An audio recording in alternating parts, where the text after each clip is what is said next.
All right. Good afternoon, everyone. I'm Dr. Herman Beavers, Professor of English and Africana Studies here at Penn, and I have the great privilege and honor of introducing our guest speaker this afternoon, Dr. Daniel Black. Before I get to my remarks, let me read Dr. Black's bio, which is quite extensive. Don't read the whole thing. I'll read the good parts. Daniel Black is an award-winning novelist, professor, activist, mentor, and public speaker. His published works include They Tell Me of Home, Sacred Place, Perfect Peace, 12 Gates to the City, The Coming, Listen to the Lambs, Don't Cry for Me, and Black on Black. In 2014, he won the Distinguished Writers Award from the Mid-Atlantic Writers Association. The Go On Girl National Book Club named him Author of the Year in 2011. That's really a thing. For his best-selling novel, Perfect Peace. Perfect Peace was also chosen as a 2014 selection for If All Arkansas Read the Same Book by the Arkansas Center for the Book at the Arkansas State Library. The novel has been reprinted more than 10 times and is heralded as an American literary classic. He's been nominated for the Townsend Literary Prize, the Ernest J. Gaines Award, the Farrell Gumbley Literary Prize, the Lambda Literary Award, the Georgia Author of the Year Prize, and the Mark Twain American Voice in Literature Award. That's the official bio. But I want to talk about the impact of Dr. Black's works. I was at a friend's birthday party, probably now about 6 or 7 years ago, and I started talking to a gentleman that I know from around town.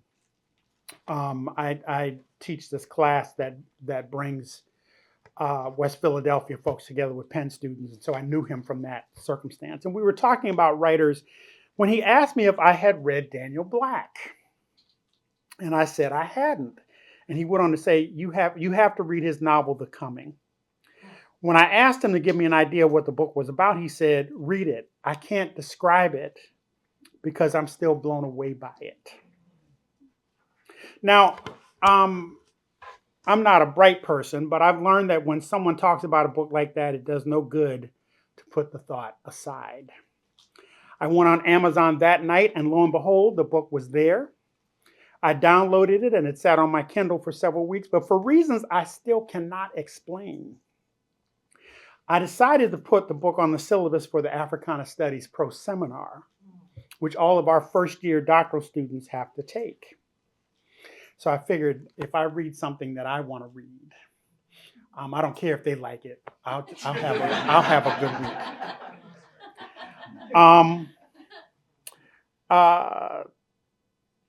I sat down and started reading about a week and a half before we were supposed to teach the book. I could not put the book down. From the standpoint of a literary critic, which is what I am, the novel is an achievement because the narration, which is sustained throughout the book, is rendered via what we come to understand as a collective narrative voice. The narrative issues from the voices and minds of African peoples captured and put on a slave ship bound for the New World. In language that is simultaneously poetic and graphic, Black proceeds to narrate the journey day by day by day by day. And one of the most touching moments in the novel comes when two captives, a man and a woman, both of them chained in different parts of the hold, find one another's gaze. And in that moment lies an eternity. They become lovers, soulmates, without their bodies ever celebrating the other's touch. It is a powerful moment. Now, I should say, and what makes this novel such an achievement, and I read lots of novels. In any given year, I read science fiction, I read all kind of stuff. I read lots of novels. I have to say, I cried for 2/3 of this book. And I am not exaggerating. I was sitting in one of the coffee shops, and I probably had about 50 more pages to read, and the tears are just streaming down my face.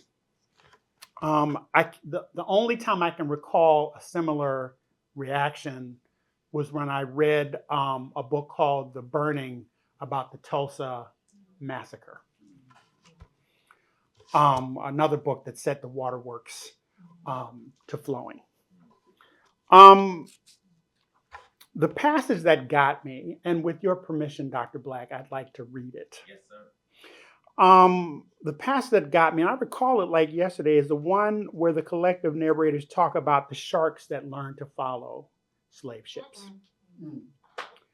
Because in their animal behavior, they've come to know that eventually bodies will either leap from or be thrown from the ship, which will allow them to feed. And the rest of the passage reads as follows. They couldn't have known that we, the proud people of the black land, would become their major source of sustenance. They couldn't have known that for the next 200 years they'd chase slave ships until long after the trade. They'd swim the triangular route still looking for rations they could not find. They couldn't have known that slowly, year by year, the ocean's water would ingest a people's fury so completely that hurricanes would come each season and claim lives in recompense for Africans gone overboard. They couldn't have known that of the people eaten. This is the part that got me. Some would have healed the world. Some would have traveled galaxies and discovered life in other forms. Some would have healed cancers and diseases unnamed. Some would have founded institutions that teach people how to see God. Some would have found ways to restore a lost, troubled mind. Some would have walked the planet loving the unlovable. Some would have learned the language of animals and intercepted their ways. Some would have discovered, while yet living, the dimensions of the afterlife. Some would have discovered the secret of time travel, which our people had contemplated for centuries. Some would have gone to the bottom of the ocean and retrieved African bones that had been discarded carelessly and buried them the way a human ought to be buried. And some would have spent their lives mourning for a world that spoke constantly of a God, but clearly never knew one. We lay in the belly of the ship, trying to imagine their lives in the invisible. Our minds could not see that far. So instead, we prayed that in death they would return home and that their spirits danced a dance of a new dawn. I still get emotional reading that passage. Now, we are in a moment, as my grandmother would say. There's not adequate language, and I don't want to spend a lot of time and what should be a joyous and celebratory occasion talking about the moment that we are in. In fact, I don't have to tell you what moment we are in. But I was telling my students who decided to come to my class unprepared, having not read the Toni Morrison novel that they were assigned, I said to them, they will take this from us and not think a second thought. I said, this is not about whether or not you have completed the assignment. This is not about me being mad at you that you came to class unprepared. This is about us recognizing that this is all we have. And it's not just the books, it's the bonds that reading the books create amongst us that allow us to become a learning community. We're in a moment where, with the stroke of a pen or a finger on a keyboard, tens of thousands of people have lost their jobs. And my sister, we wrap our arms around you and celebrate you because you will survive. We will see that that is so.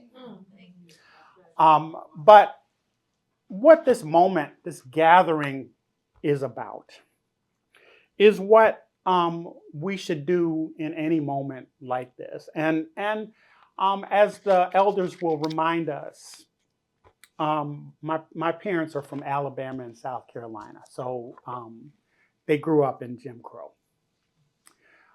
which means that they parented in a way that had to do with growing up in Jim Crow. But one of the things that we know is that, as the old people say, joy cometh in the morning. And one of the things about reading books like this is that it affirms the fact that the joy is there for us to claim it and embrace it and be renewed by it.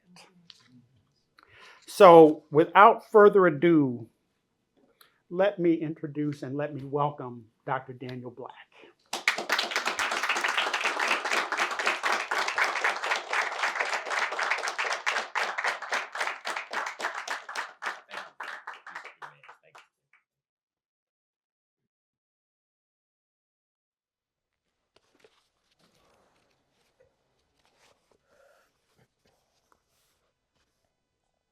And then came the disaster.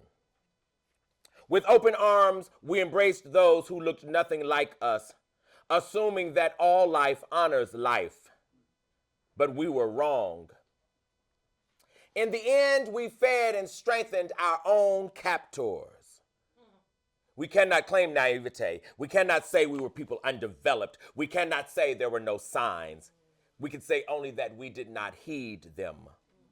Sound wisdom was as common to us as the evening breeze. We scoffed and shrugged at elders' forewarning of a time of great tragedy and chaos. We did not believe them. We had learned to ignore our own gods, to take their goodness for granted, to believe that because of them, we were immune to external attack. So we did not hear them.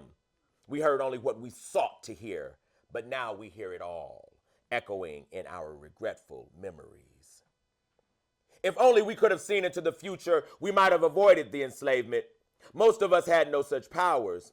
The few who did, the seers and sages, we had dismissed. They were always speaking of things to come, warning of impending disasters that rarely came to pass, at least in our lifetime. Now we know that prophecies come to one generation, but materialize in the next. If only we had listened. If only we had had more disciplined ears. But we did not. And so we blamed ourselves. We blamed our gods. We blamed each other. But really there was no one to blame, only shame to bear. And pity, yes, great pity, that a people so strong missed so many clues. The forest whispered it, the birds chirped it, the trees waved it, the antelope danced it, the tall grass swayed it, the lions roared it, the elders said it over and over and over. Beware! Seek not the thing you do not need. Greed destroys wisdom. Let just enough be enough. But we were too blessed. Our abundance suggested immortality, so we stopped searching for invisible things. Our mothers had worked so hard that we didn't have to. Our fathers had killed enough game that their sons hardly even knew the hunt. We didn't know then what we know now. A life of leisure destroys a child. When there's nothing to work for, there's nothing to gain, nothing to die for. So we Africans had to die that we might learn to live again. And that's what happened. We died. By the thousands and hundreds of thousands we died. We'd never seen such unjustifiable violence. Bloody bodies lying prostrate across the earth as if pleading for forgiveness. Those who survived did not mourn. There was no time. The loss was too great. We still have not mourned. We still have no time. We remember, yes, but we have not mourned.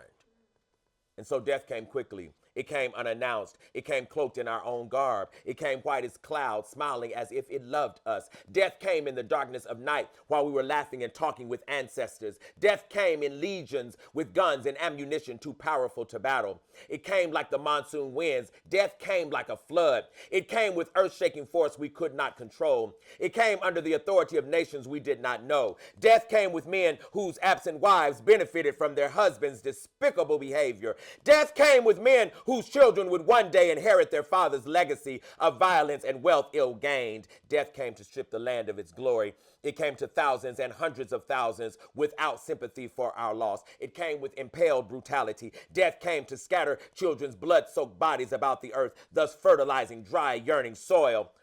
But really, in the end, death came simply to teach us that we were brothers. And now we know. It was also devastating, but this was the coming.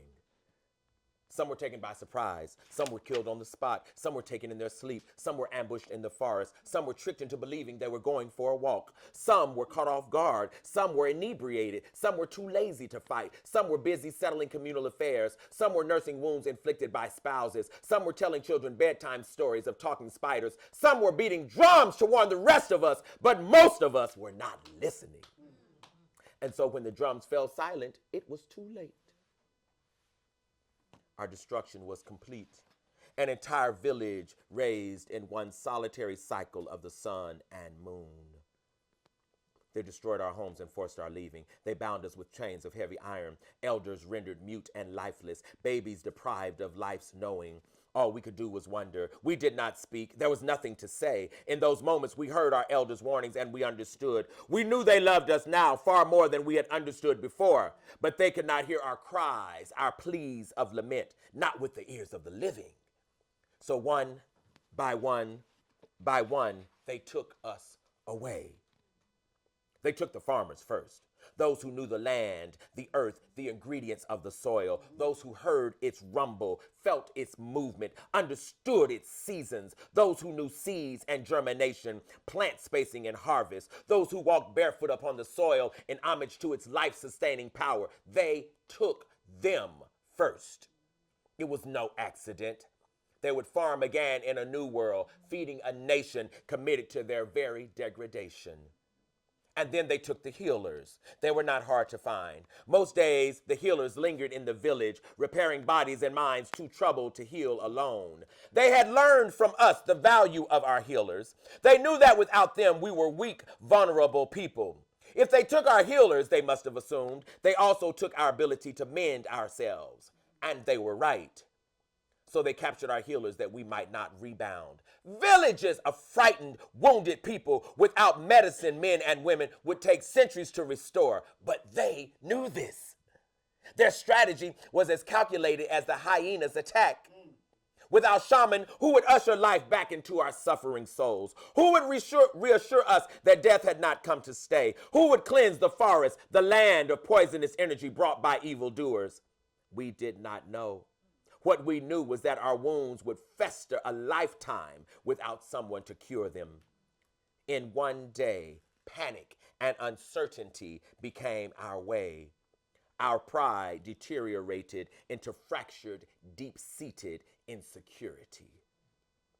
And after the healers, they took the Jali, that our stories might not be told. And after them, the warriors, that our collective strength might be divided. And after them, the artists who told us that we were beautiful. They chained and muted orators and teachers to stop the flow of inspiration and to abort the belief that we too were gods. They murdered gatekeepers on the spot, since at their word, multitudes of angels and ancestors would have come. And they would have come, but they were never called. And finally, they slaughtered those whose gifts were less visible, although to us no less valuable. Keepers of knowledge, masters of the spirit, gurus of assistance, guardians of order and balance. In the end, they stole away everyone and everything that made us strong. But it was all because when we sounded the drums, most of us were not listening. And so we marched quickly. We marched through forests. We marched over hills and valleys. We marched through hot desert land. We marched alongside waterfalls and brooks. We marched through high grass. We marched over barren earth. We marched past monkeys dashing in the distance. We marched past giraffes whose frantically swiveling heads told us never to give up the fight. We marched past lions roaring anxiously in the distance. We marched past anthills wherein frightened ants scrambled hysterically, then vanished out of sight. We marched past gardens sprouted but not tilled. We marched past neighboring villages we thought we despised. We marched past sites of rituals where we'd known spirit possession and healing. We marched past communal huts where government officials once met to solve collective dilemmas. We marched past people we didn't know. We marched through regions we had never seen. We marched until some of us died. They were unchained and tossed aside. There are no markers to commemorate those lives. Of this we are sure. We marched and we marched and we marched from the rising to the setting of the sun. We marched, then we collapsed, and the moon gave us ease. But at the sun's rising, we got up and marched some more.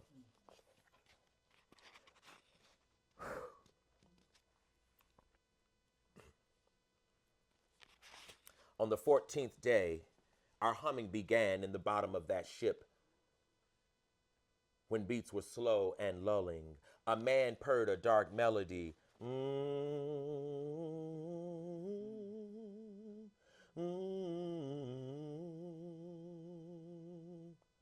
And then repeated it.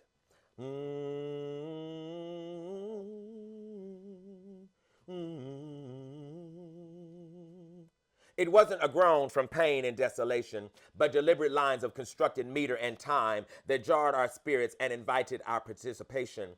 And so one by one, we joined in. It became stronger, louder. There was no need for words. They were beneath us now. We were now in the melody.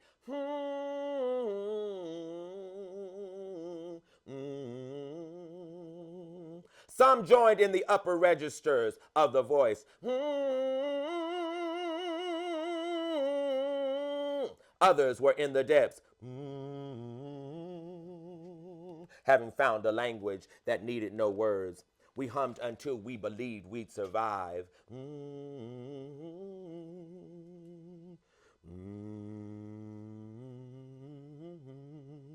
We hummed until we released mothers and fathers whom we'd never see again. We hummed until our love for and gratitude to each other was clear. We hummed a celebration for living.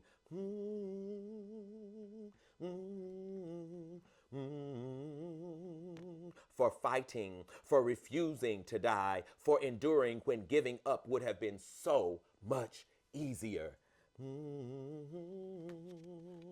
For still believing against all odds that we'd get home someday. And sometimes we hummed because there was simply nothing else we could do.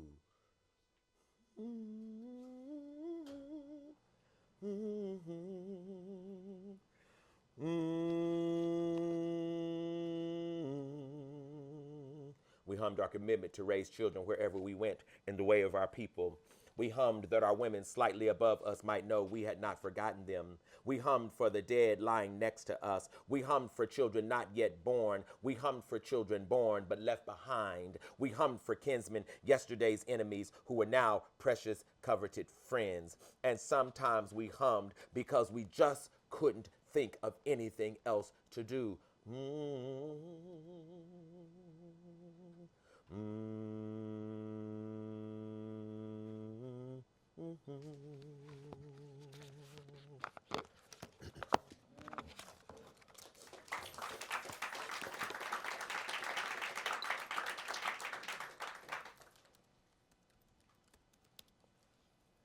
And so the question today is, what do we owe our ancestors?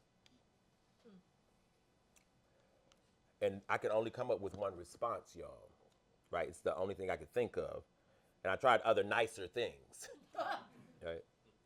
I think we owe our ancestors a revolution. Come on now. And you don't have to have permission to have a revolution. See, someone thought they were going to destroy black people. They came all the way to Africa to capture the best of us. They murdered elders and children with the aim of confiscating resources and separating families. They believed in their hearts that if they did this, black people would be too fractured to survive. They convinced themselves that if they transported half the people halfway around the world, neither half would ever prosper again. They told each other that these people were weak, fragile, inferior, unintelligent, frail, feeble, ugly, undesirable, unholy, and unfit for God's glory. They wrote books that spoke of Africans as uncivilized and primitive and substandard and illiterate and ignorant. They made jokes about coarse, kinky, nappy hair and large, massive, flat feet. Wide noses, large, round, bulbous behinds. These other people called African spiritual systems witchcraft and devil worship and voodoo and wizardry and black magic. They called Africans niggers and coloreds and blacks and Negroes and every other name that meant the opposite of purity and divinity. They packed Africans on boats and sent them around the world. But first they scattered them throughout the Atlantic Ocean like a farmer planting seed. They fed our ancestors' bodies to sharks and never thought about the anger the waters inhabited. Since then, hurricanes swirl, trying to tell the world that somebody threw black saviors into the water. But since Americans don't read history, they miss the sign. Many black people have missed it too. These captors took black bodies and set them up on auction blocks. They sold them like meat at a market, per ounce, per pound, per glistening black form. They touched them to see which ones they wanted. They imagined in their sordid hearts the sexual ecstasy black bodies might solicit. They chose particular African men and women whose bodies they admired. They didn't capture everyone. They took the ones they thought could work and satisfy their sinister lust. But most of all, they believed the strength of Africa was over, that it was done, that it would be no more. They concluded that the rape of Mother Africa was complete, total, all-embracing, a done deal. But I'm really here in Philly today to tell you that you don't need permission to have a revolution. They didn't really know whom the hell they had captured. They didn't know that Africans are stronger in death than in life. They didn't know that a seed will bloom wherever it is planted. They didn't know that actually they came to Africa to find their Savior. That's why we all fell in love with Jesus, not because we needed a Savior, but because we too were Saviors, and we knew the rules of resurrection. See, they thought that if they changed our names, they would change our history. They thought that if they gave us their names, we would no longer be ourselves.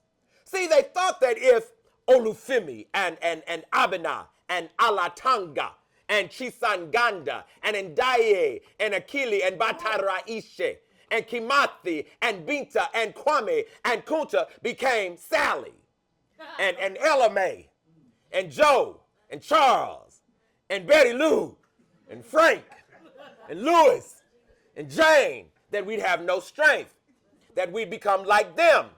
They didn't know that our spirits were bigger than our names.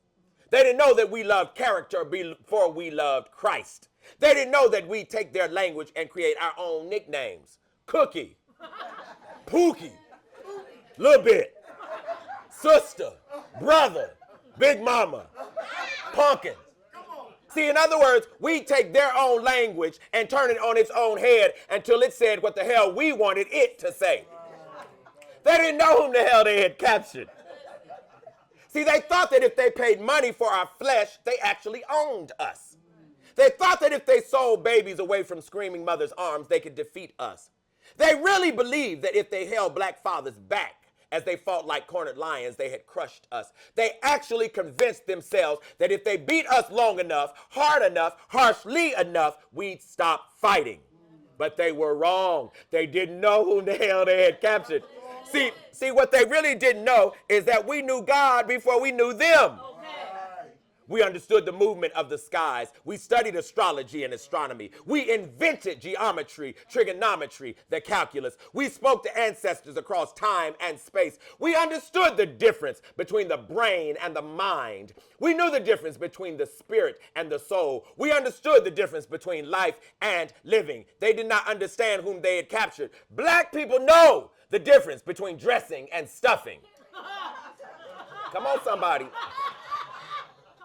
They didn't strip us of Africa. They stripped us of artifacts. Everything that is Africa came with us because it is within us.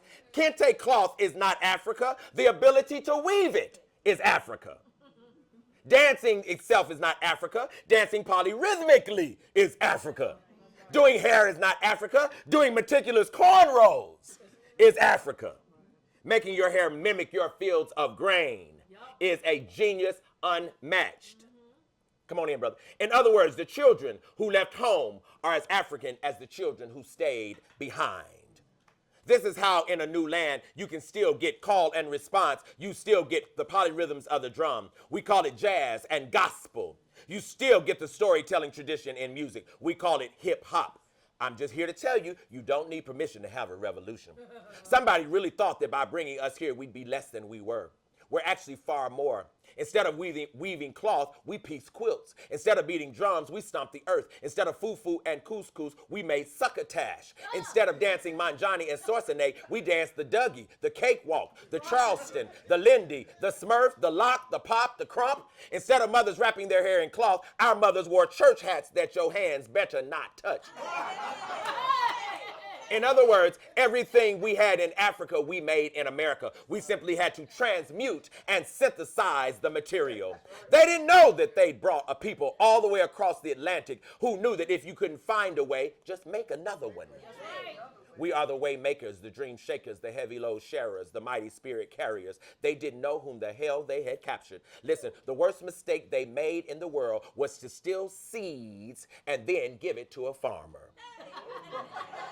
We understood the agreement between the earth and the rain and the wind and the sun, and we knew that agreement would be honored anywhere on this planet. Somebody really thought they were going to destroy black people. They thought the invasion of Africa would do it. Then they thought the Middle Passage would do it. Then they thought that throwing half of us into the ocean would do it. Then they thought that selling us on auction blocks would definitely do it. Then they thought that beating us would do it. Then they thought separating our families would do it. Then they thought that raping our bodies would do it. Then they thought that hanging us from trees would do it. Then they thought that denying us rights would do it. Then they thought sharecropping would do it. Then they thought accepting us into the military and paying us nothing would do it. And then they thought that making our women their maids would do it. Then they thought keeping us out of their schools would do it. Then they thought hosing us down in the streets would do it. Then they thought putting us in projects would do it. Then they thought overcharging us in the suburbs would do it. Then they thought calling us niggas would do it. Then they thought killing our men in Vietnam would do it. Then they thought twisting facts in history books would do it. Then they thought paying our kids to call themselves niggas would do it. Then they thought that police brutality would do it. Then they thought that voting black history out of public schools would do it. But I have a little secret to tell you, ain't nothing gonna do it. Because the truth of the matter is, they didn't know whom the hell they had captured. If they were going to kill black people, they waited too late. They missed their chance. They should never have let us sing in those vast cotton fields. Because the minute we sing, some glad morning, when this life is over, if you let us sing, we gonna dance. And if we dance, we're going to conjure. And if we conjure, the spirit is coming.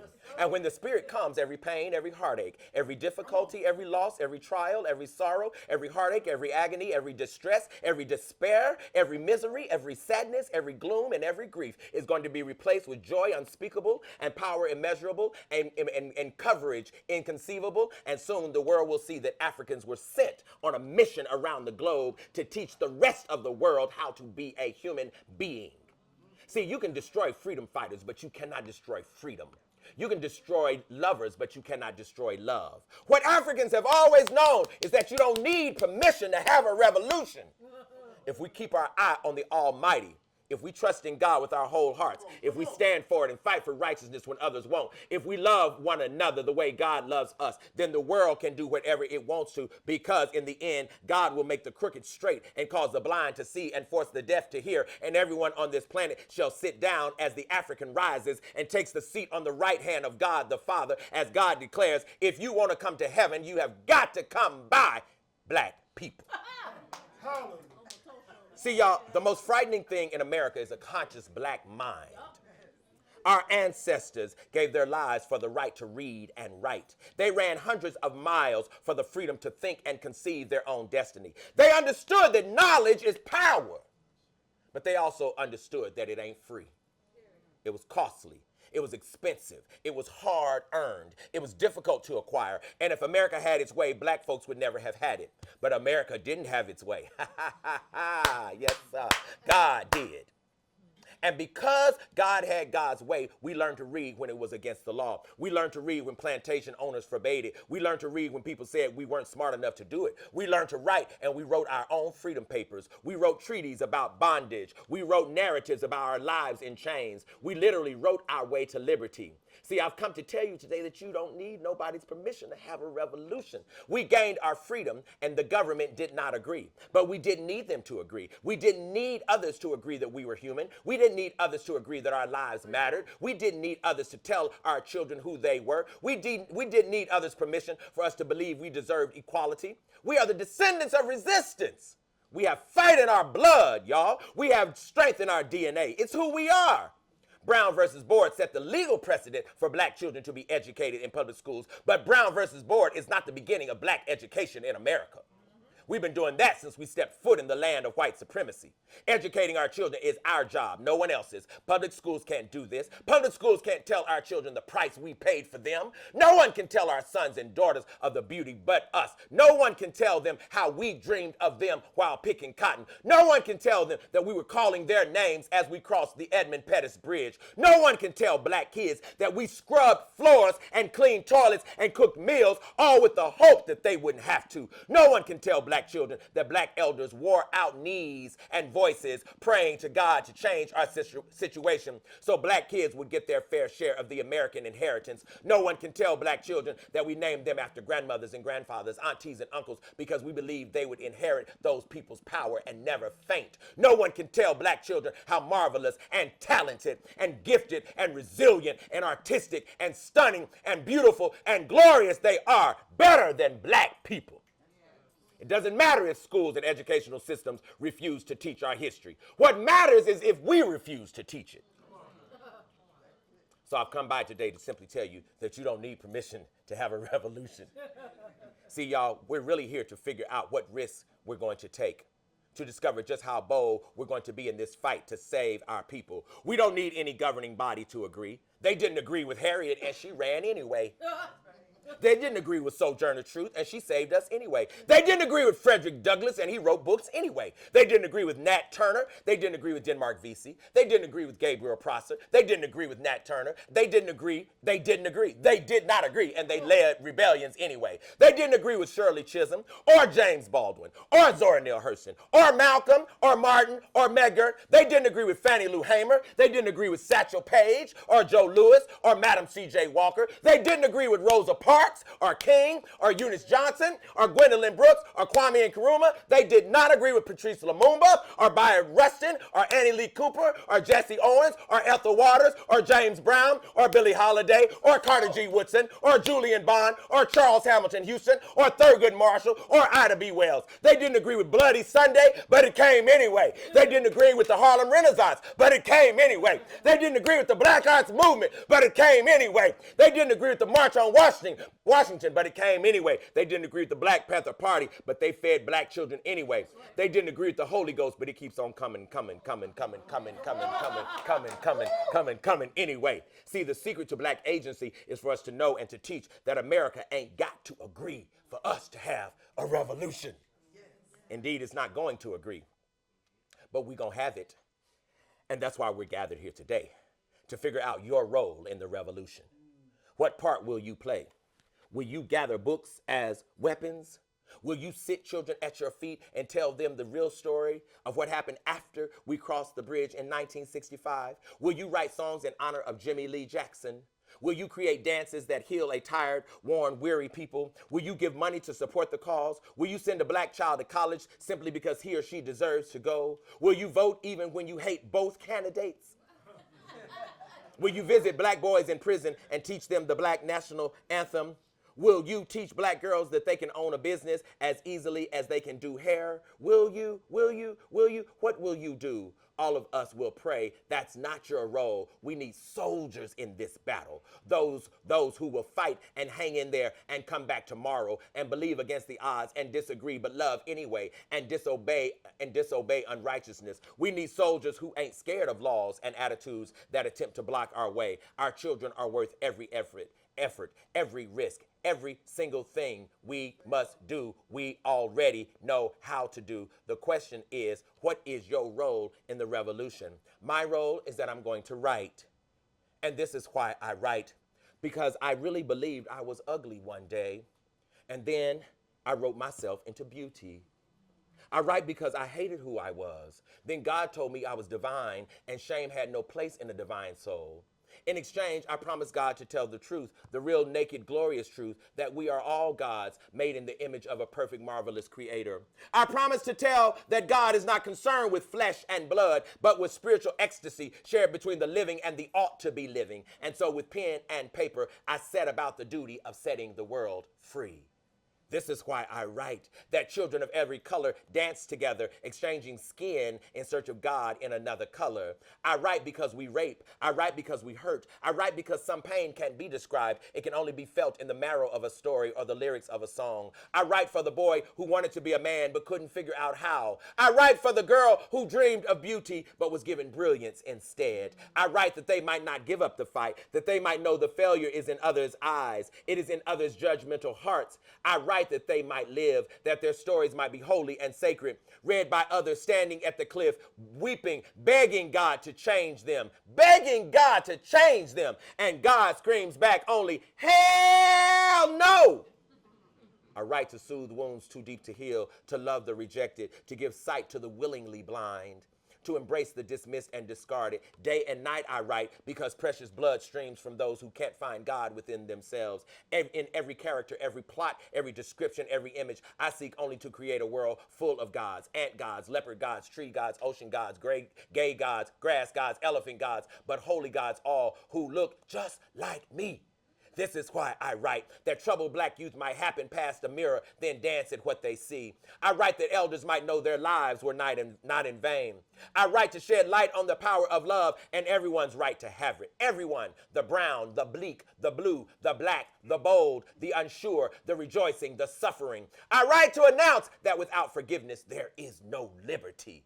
Its absence is bondage of the spirit. This is why I write, to strengthen the strong and fortify the weak, to sing praises to those who died for those who wouldn't, to pay homage to those who declared, I am black and beautiful long before anyone else agreed, to say thank you to men who love and honor women, to bow before women who love and honor men, to applaud the few who love and raise children they did not birth. This is why I write, because we've not seen the fullness of love yet. We've not set it free in our hearts to dance, to sing a lullaby of healing, to walk among our pains until every hurt is a distant memory or a flower in bloom. We've not taken the risk to strip ourselves naked before the world and stand in full confidence of what it beholds. We're not yet sure of our divinity, not yet convinced of our holiness, not yet persuaded that we're worthy of heaven. And so until we get real show, I write.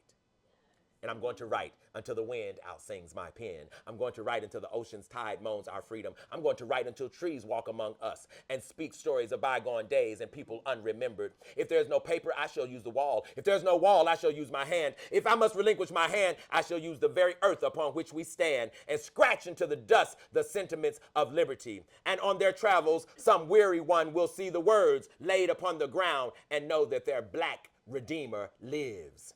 This is why I write. For the obese and the anorexic, the joyless and the sorrowful, for the man too anguished to adorn, the woman too forgotten to mend, the child untouched and unpraised. I write for their hearts, their precious tender hearts. Each word is an invitation to believe a new thing, a different thing, a more marvelous transformative thing that invites them to remove their mask and exist unashamed. I write because black people still talking about good hair and boast of minuscule strains in obviously African veins. I write for those who birthed children, then buried them too soon. Those who love so hard their hearts quiver. Those who want to love but trauma disallows. Those who work miracles every day but never get a crown. I write because we're still talking about Jesus as if there's never been another. And worse, we're still praising Jesus for doing what most of us wouldn't do. So yes, I write because the kingdom of heaven is at hand. Indeed, it has come and gone so many, many, many times, yet we keep looking for God while we're staring at God. So I write that we might acquire eyes to see and ears to hear and voices with which to speak. And perhaps then finally we will discover that together, us together, all of us together, our black selves together is the only God there is. I write for imprisoned black souls suffering for crimes they did not commit. This is why I write, to transform the deformed into something so magical, so remarkable, so unthinkable that God smiles and says, yes, my brother, right on. I write to remind us that every day without love is a day wasted. It is a sunrise dishonored, a breathless, lifeless existence that only the unintelligent can endure. I write for the insecure, the inept, the uncertain, the self-doubting, the woefully timid. This is why I write. To make love to words and phrases that cure pains spoken and hopes unrealized. I write that everyone can be cuddled and caressed, kissed and intercoursed without begging for another's unwilling flesh. This is why I write. This is why I write, because I want us to sing a new song, y'all, now. A new song. Every song, a new song. Every paragraph, a melody. Every sentence, a chorus of angels reminding us to let every black thing that has breath say it loudly. This is why I write. This is what I shall do in the revolution. All I need is a pen. All I need is a pen. All I need is a pen. Maybe a little ink, but maybe just a pen. Yes, a pen will do. This is why I write. I write because we've abandoned our ancestors in exchange for dollars but no sense. We've deserted dreams because others couldn't comprehend them. We've let daddy's failures and mama's shortcomings define who and what we are. But mama and daddy were only hills and mountains to climb in order to learn how to climb, because heaven is a high place. I write that we might make heaven instead of praying for one.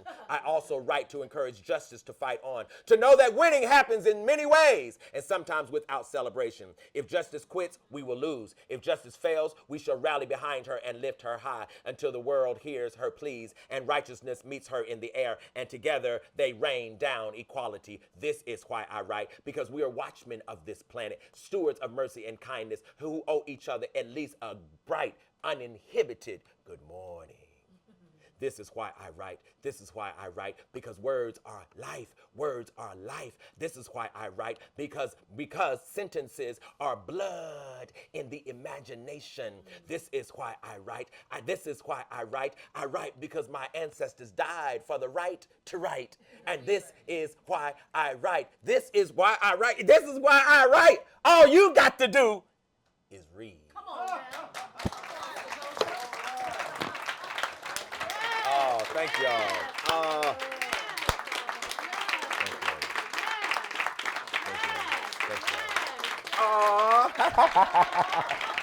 Thank you, lady. Wow, thank y'all.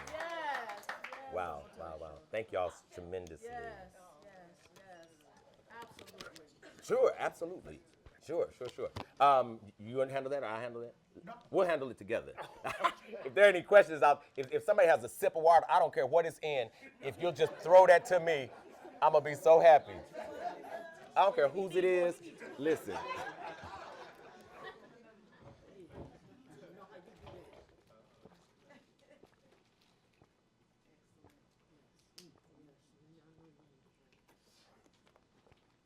Okay. Questions, anybody? Yes. First of all, that was, I have no words. Wow. That was phenomenal. Wow, thank you.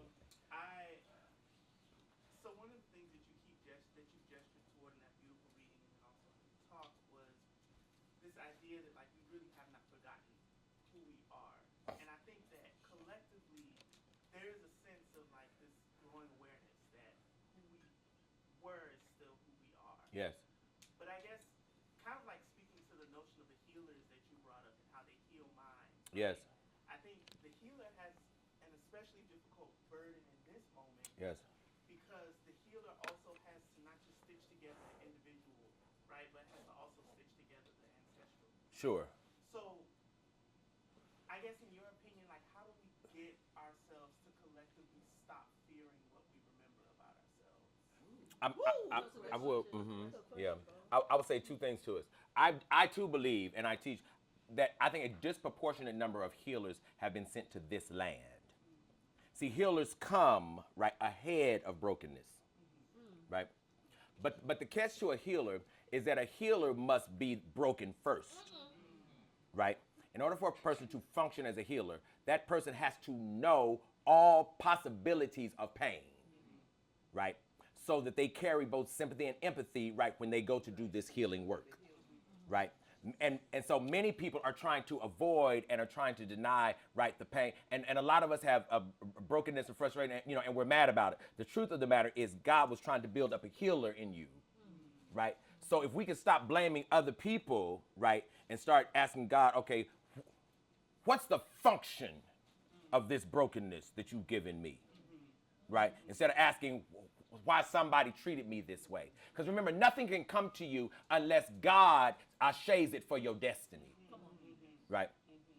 So the first thing is that broken people really need to understand that they are in preparation, they're in process, right, to become the healer, right?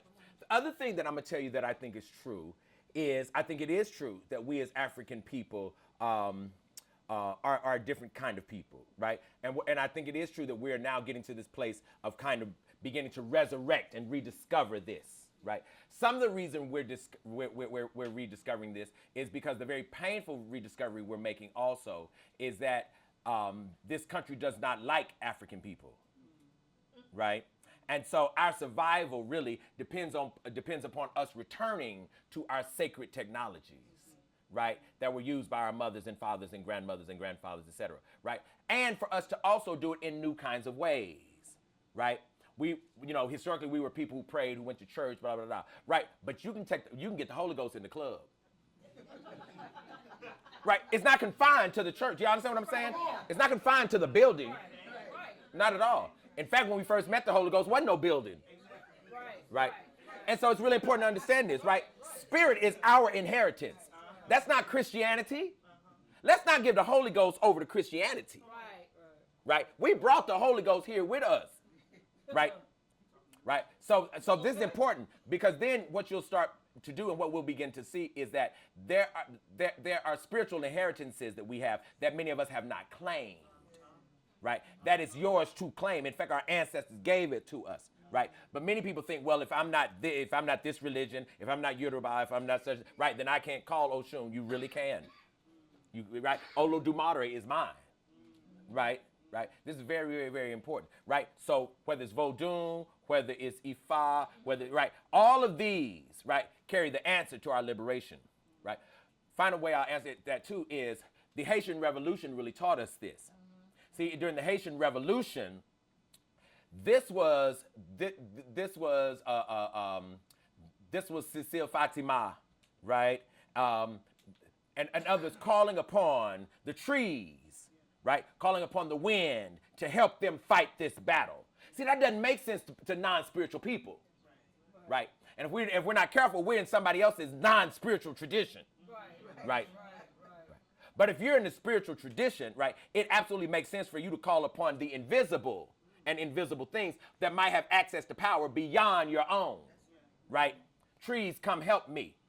Black folks used to sing, I want to be like a tree planted by the river. Come on, somebody, right? Right? And those metaphors were really, it's in the spirituals. The spirituals were telling us things, right, that white people didn't know, didn't agree with, couldn't see. The spirituals are the greatest place of the trickery possible. So I would really encourage you to go back to the spiritual and begin to look at things our ancestors hid in the language of the spirituals, Like when they would saying, swing low, sweet chariot, right? We knew that meant swing low, sweet Harriet. We knew that, right? They didn't though, right? But the list goes on and on and on and on. I mean, really, it was cultural subterfuge, right? But if we as black people don't understand this, and if we don't teach this, right, we'll think, oh dang, oh woe is me. We're in a nation now. What can I do? Dang, they are firing people off jobs left and right. It's true, right? But jobs wasn't the reason black people ate in the first place. You said a word right there. It's true. It's true. Yeah. Let me take another. Yes, ma'am. Oh. I was just telling this young man, he was you were his professor. Yeah. I feel deprived. I wish you were my professor. He's taught me more than I've taught him, I'm sure. Thank you for enlightening me because I've been on my own journey Yes. for self-discovery. Yes. I've had the privilege to go to Africa and see what happened, and I actually went to Virginia and met the family that once owned my family. Uh-huh. I went that far in my research. Actually, one of the students, one of the descendants is a student here at Penn. But one thing that you said that struck me was we weren't allowed to grieve. Mm-hmm. How do you help, or what can you say to help us today grieve? And I think that, yes, revolution is great, but Sure. for me,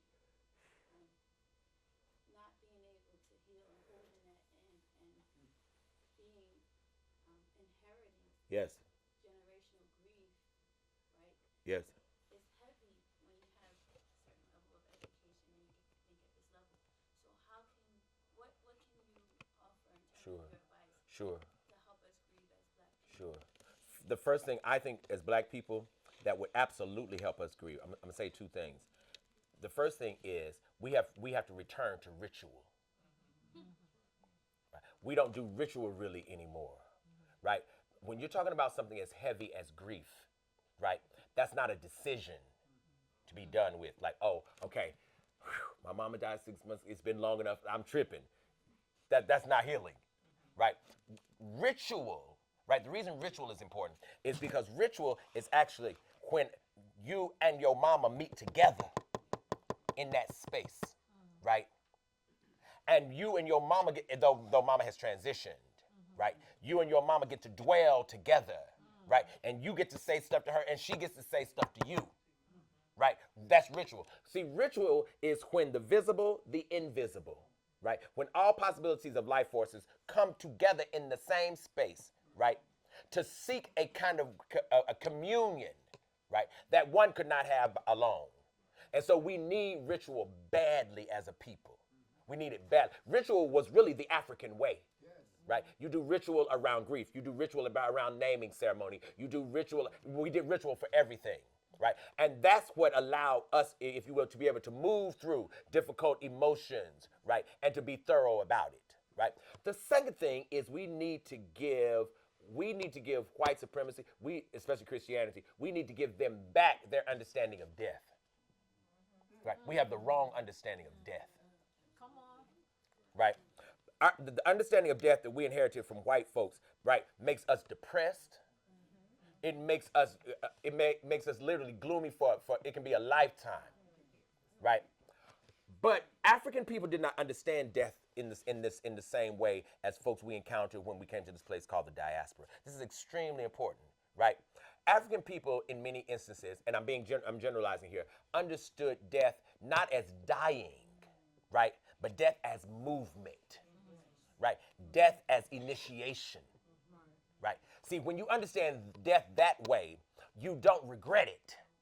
Right? You're not looking over your shoulder, right, scared that I'm gonna die any second, right? And one understands death even as a certain level of achievement, right? And that's extremely, extremely important because then we can stop thinking of death as loss.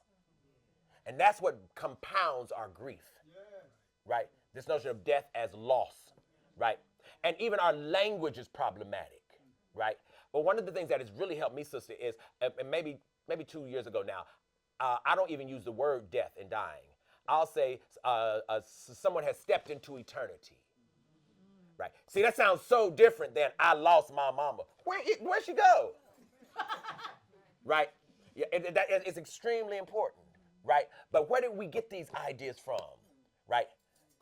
We got them from a people, right, who did not understand spirit and spirituality in the way that we do. We got these notions from a people whose own conceptions, right, absolutely were beneath us, right? And so what I'm saying to you is when you begin to understand this, in fact, there's a book called The Spirit of Intimacy that talks a bit about this, right? Maladom, Sombofu Some, right? That talks a bit about this. That's very, very, very, very powerful, right? And if you get a chance, grab that book. I think it'll help you out a lot. Yes, ma'am. Anyway, yes, brother. Hey, man.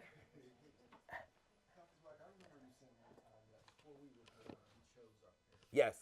Can you talk a little bit more about that, particularly in terms of what that means for us now in terms of how we relate to our parents and try to understand why that choosing, why we did that, and what it means for how we should try to move? Yes. First of all, let me make clear that's not my concept, right? That's many African communities teach this, right? And it's really showing the kind of cyclical nature of spirit and spirituality and human beingness, right? The notion that we chose our own parents. I absolutely believe that now. I believe that in ways that would just blow your mind. But I had to really sit with it. And the reason that we choose our parents is because of this. Most of us have spent a lifetime waiting for our parents to do and be particular things we needed. The reason we can't get it is because you don't choose your parents for what you're going to get from them. You choose your parents for what they miss that you're going to bring to them. Right? You really have what your parents lack. Right? And that's why they birth you. They're birthing their own healing. Right? They're birthing their own lack. Right? So in many ways, you are really your own parents' parents. Which is why the day will come if we stay in here long enough where you will literally take care of them, right? Where you will literally usher them into eternity. Because really, in the spiritual contract, right? You were really the answer to what they needed. The other thing that's very important about this, brother, is sometimes, and this can be hard to understand, sometimes the only thing you needed from your parent was the bloodline. Sometimes you needed nothing else. In fact, if you'd had it, you'd be worse. Sometimes you needed the DNA, and that's all you needed. And that's why that's all you got. Right? Because it's all you needed. Right? See, it's never true that I'm not who I am. I've not realized my potential because of my mother. That's never true. We often want to use that, and I've done it. It's not true. It's not true. It's not because of my father, right, or my father's absence that I didn't go to school, because it's not true. It's not true. It's a good excuse, but it is not true. It's never true, because your destiny, no human on this planet can block the evolution of a human destiny. God does not allow human intervention into God's planning and God's ideology that way, right? That's extremely important to understand. But we can miss, why didn't my daddy wasn't there for me to. Here's the catch. Whatever it is you need, the spirit and the universe has sent to you. What has messed us up is I didn't want it that way. I didn't want it from that source. I always wanted a daddy. And there were 2 or 3 in front of you. You didn't want that one. You wanted the biological one. Right? But we have to be very, very careful. We have to be very, very careful, right? Because sometimes what we think we wanted would have been your perfect destruction. You better say that. Yeah. Yes, brother. Baba, appreciate you so much. Shout out to all Thank the you, Nubians, any Nubians in the house. Yes, Nubians. 2 questions if I may. Yes, sir. Really quick. So you mentioned sort of the Wakabin and sort of the role of ritual. Can you connect the dots for us in terms of ritual and revolution? Because you started off with revolution, you went to Wakabin, and I can. you Yes. connect that dot? Yes. And then the second question is. Let me have that one first. I'm getting to be an old man, so you got to, give me one at a time. Give me one at a time. I'm teaching a class this semester. Your skin look good though. So Well, listen.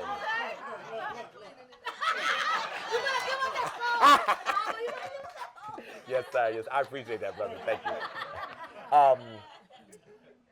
I'm teaching a class called Slave Revolts and Rebellions this semester, right? And the thing that I've seen, and I had no idea this was going to become clear to me, and I started at the Haitian Revolution. In every from from the Haitian Revolution to Taki's Rebellion to Denmark VC, right, to Gabriel Prosser, Nat Turner, without fail, in every single rebellion, right, nature functioned, right? Nat Turner says that he saw blood, right, on the corner. That's right. And in Denmark, on the day of Denmark VC's rebellion, it rained harder than it has ever rained in the state of Virginia ever. The day of the rebellion. So what I'm saying here is, what I keep studying and that was messing me up is, what is nature doing, right? And what I end up realizing is that African people are actually conjuring nature as soldiers, the trees as soldiers, right? It's just the most remarkable thing. They were conjuring the wind to help out, right? In fact, you know, when they were meeting for the Haitian Revolution and preparing for it, they literally asked the alligators to assist them.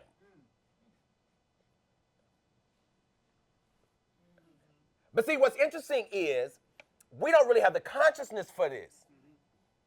But what's messed up Haiti really to this moment is people cannot figure out how the hell did 3,000 or 4,000 enslaved people in Haiti beat 50,000 Frenchmen with guns? Right? They would tell you, because the trees helped us. Right? In other words, what we as African people have to do is understand that nature is spirituality. Yes. Right? When we're honoring one another, right, we're only honoring one small piece of God. Right? Honor ye therefore one another. We thought that meant people. Right? And we've missed really half our power.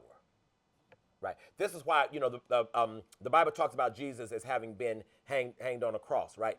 Black people start talking about Jesus. Right. And said they hung him on a tree. Right. Why? Because what we understood is these natural elements and these natural things are actually participating, right, in black life and the sustaining of black life. And if you're going to win in America, you need the wind's help. If you're going to participate in America, you absolutely, positively need the help of a tree. You do. You really, really, really do. What can they do? See, all this, we got to study and understand this, right? Absolutely. And see, ritual really means, if you do ritual and nobody but human beings come, you have not done ritual. Right? Ritual is every life force must be represented, which is why Africans, when they pour a libation, it's a live plant, right? Because the plant is the guest at the ritual.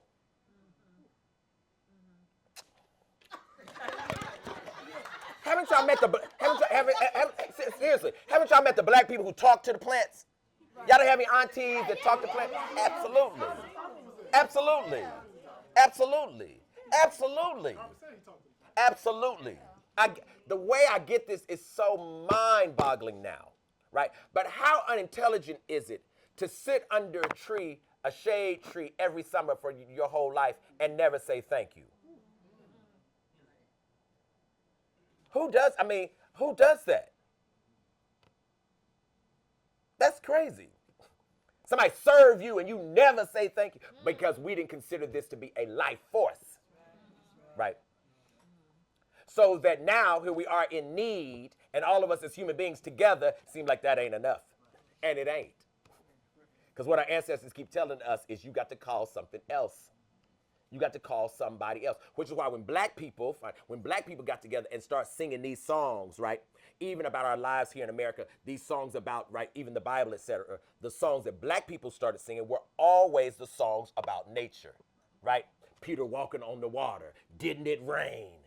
Right? The list goes. I could teach a whole class on this. Right? Very, very, very important. Because what they understood is there's power in the rain that you don't have. You don't have. But if you, absolutely. But the rain will come for you. The rain will work for you. If you will honor it and acknowledge its life force. Right? Moses, right? At the Red Sea, as black people say. Right? Right, it's really the Reed Sea. Right. But Moses saying, hey, touch the water and whoosh, right? Is that metaphor or is it real? The actual point is it doesn't even make it doesn't matter. Because the real point here is what black people always knew is the water has power. Which is why, really, if you were going to destroy African people, you done got me turned on, so I'm going to have to just go, listen. If you were going to destroy African people, you don't put African people in the water to destroy us. We know Yemen, Yah. Oh, come on, Amy. Come on now. Come on now. So if you're going to destroy us, right, the water's the wrong place. All we do is get born again. Let me go to another question so I can just come out of this. Right, let me come out of this. Come out of this. It's very real though, right? But if we're not careful, we'll even laugh. We'll even chuckle about what seems to be the silliness of our own spiritual tradition. Because we've been so taught out of, right, our own sensibility.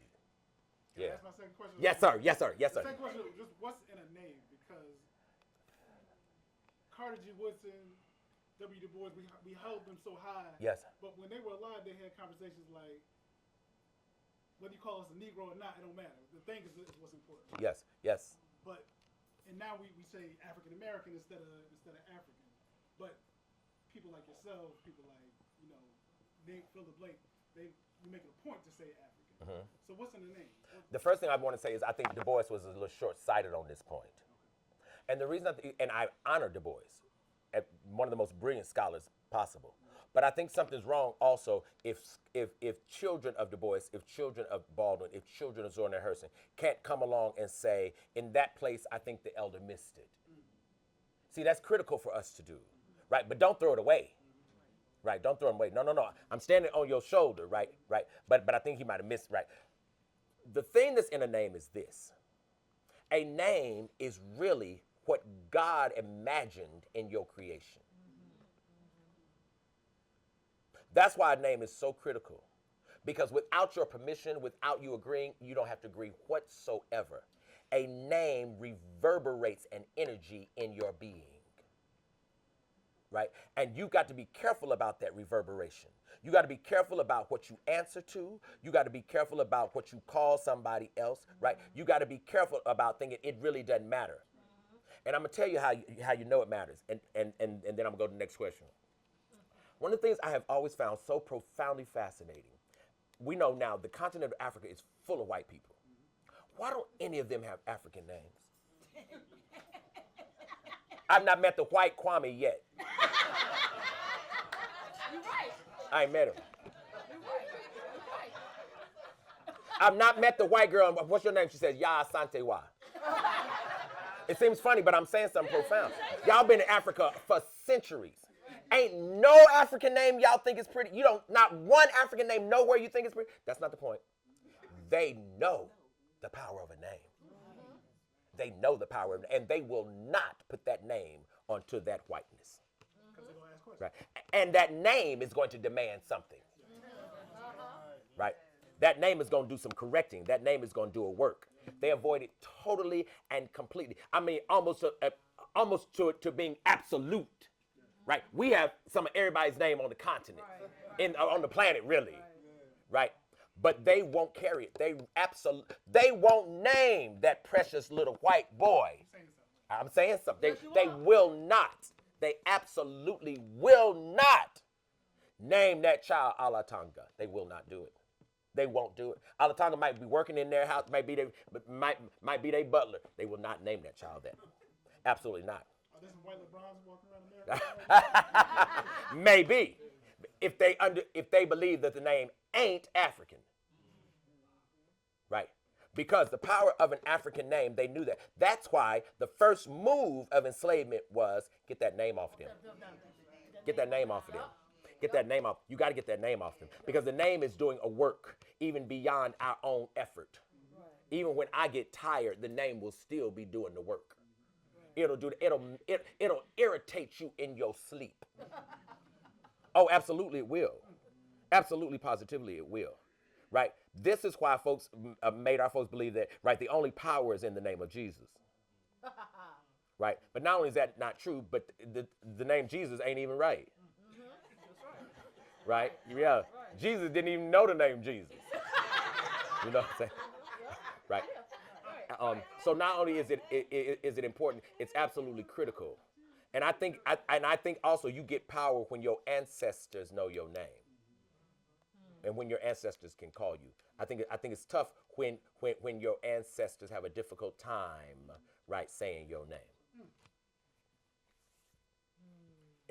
Anyone last question?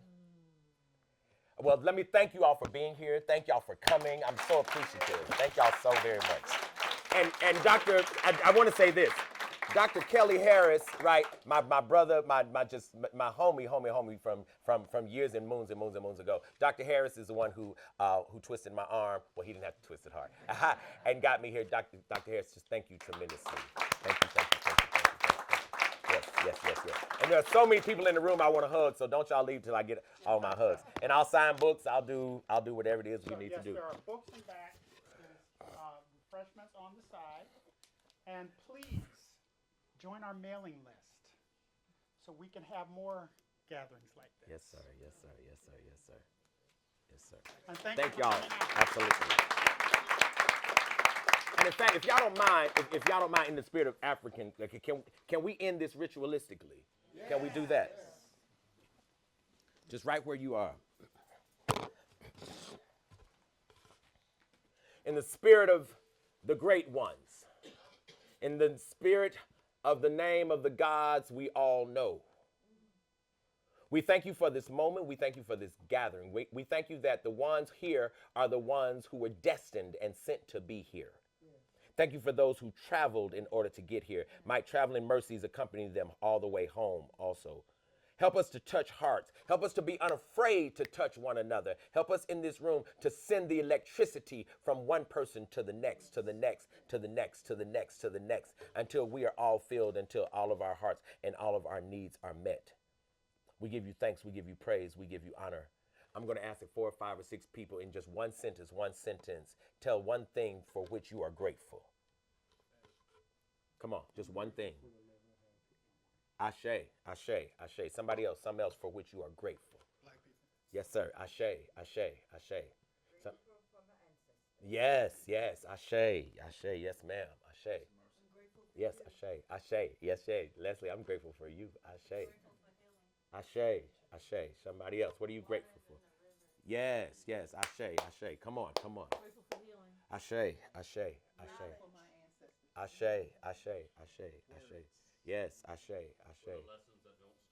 Yes, Ashe. Yes, Ashe. I'm grateful the ends are going to meet that don't look like they're going to meet. Ashe. And in the middle of this gratitude, we sit and we are reminded that our ancestors had to sit with a crazy president too. We are thankful for those ancestors who endured waiting on Abraham Lincoln. We're thankful for those ancestors who endured waiting on Johnson. We're thankful for those ancestors who endured believing that regardless of who the president is, we know somebody who's bigger than every president conceivable. We thank you for men and for women who joined together and said that we serve a waymaker. We serve a heavy load sharer. We serve a Prince of Peace. We serve one who knows the water. We serve the one who made the water. Help us, oh God, to be filled in this moment, to be sure in this moment, to know that lack of material things does not equal a poverty of the soul. If we lost our job, oh God, just give another one. Or give us a way to make things happen. We're thankful for the children in this room. Might our children call our names in the libation one day. Might we live in such a way that a child remembers how we sacrificed for her, how we gave for him, how we spoke life into their eyes. And might we know that the reason we came to this planet was to fill somebody's empty cup. And might we fill it until it overflows. Ashe.